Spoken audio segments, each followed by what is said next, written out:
the column stuff that shows them how to play the game to win. South Fremantle Forevermore. My name is John Colgan. I came from the Goldfields, Boulder City in WA, and came to Perth, and my brother, 2 years older, had played cricket at Fremantle Oval, and he played scratch matches with South Fremantle at Fremantle Oval.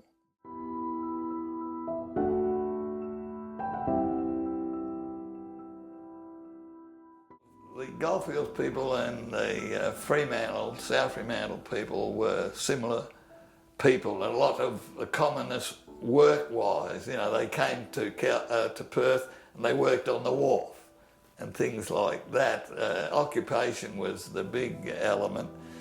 So it's and I think geographically that train system created that closeness of and East Fremantle and South Fremantle at Fremantle Oval to the Goldfields, and the Goldfields workers and the workers on the wharf had a common link also.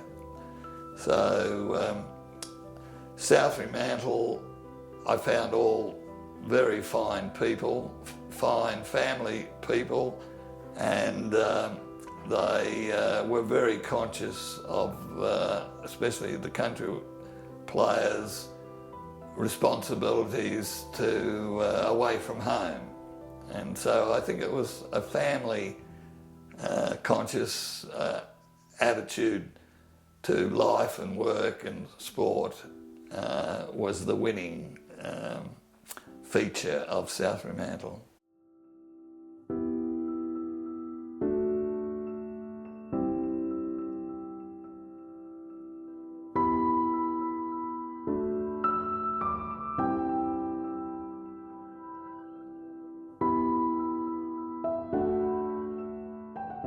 But I had a way of playing which was quite different, and I remember I came in the middle of the golden years when they had played in 9 grand finals and won 7 premierships. But the second year I'd come down by train and run down and get to the Oval and train. And Bill Collins, who was president of the club later on, and he was chairman of selectors at this time, in the second year he said, "John, you going home?" And I said, "Yes." He said, "I'll give you a lift home and have a yarn." And I was boarding at the Calders, and Mr. Calder, I never met, he was killed in the war, but his widow and the boys played football here with South Calders, and another uncle and related played here, so I boarded with them, and that was family as far as I was concerned. But this Bill Collins, he took me from the Oval here, and it only took a minute and a half to get there, and I opened the door and I said, "Thanks, Mr. Collins." And he said, no, I want to have a yarn. So he had a yarn, and he said, "John, you are the player of the future." This is chairman of selectors, the greatest side in WA, and he's saying to me, just after 2 seasons there, that I'm the player of the future. And amazing, but I was different. I could read the play, I could anticipate things to do. I would picture him on the wing, I would picture in my mind 2 targets if I can grab the ball at the centre bounce and handball. If I could grab the ball and kick it, 2 targets in that hemisphere. And if I could grab the ball and break away, 2 targets in my mind of this enormous sphere of football. And I had those in my brain. And so when I went for the ball, I just got it and delivered it in one action to depending on how I got the ball.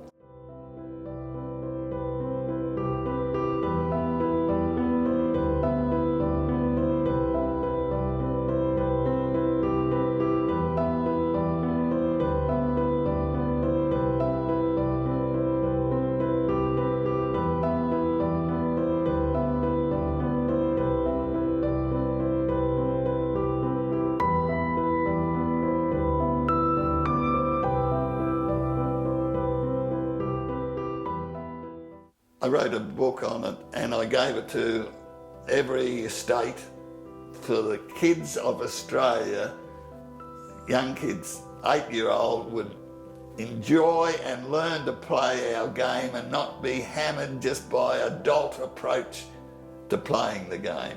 And the Victorians eventually took it up and they called it Auskick because they had to compete against other codes.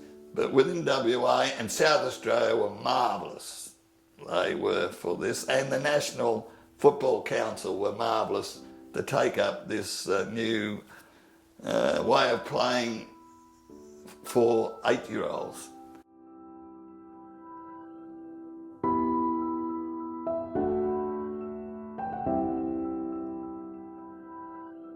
So that's one of my proudest achievements, and it was South Fremantle that allowed me to do that. I never won a fairest and best ever. None of those individual achievements. The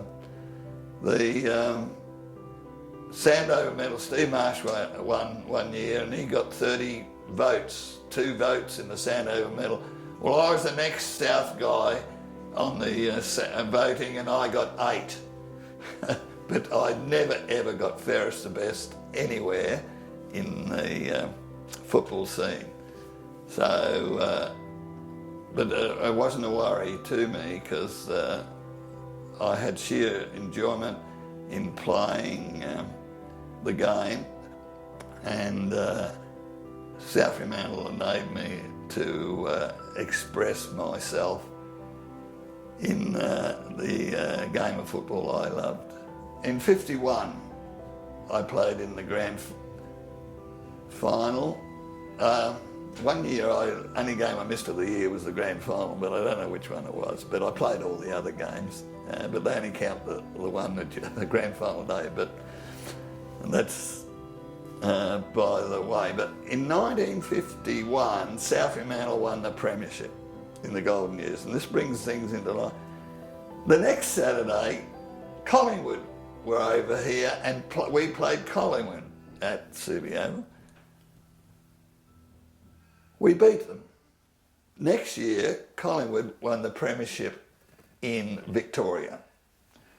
The next 52, we won the premiership, and Western Bulldogs came over, and we played them the next Saturday, and we beat them. They went back and won the VFL grand final that year. So this brings into, I'd like that history to be recorded, in that brought into in the Victorian scene, we were this champion side within the Waffle, or WANFL, had won premierships and what have you, but this loaded on the Victorian element that we were up there with the best in Australia.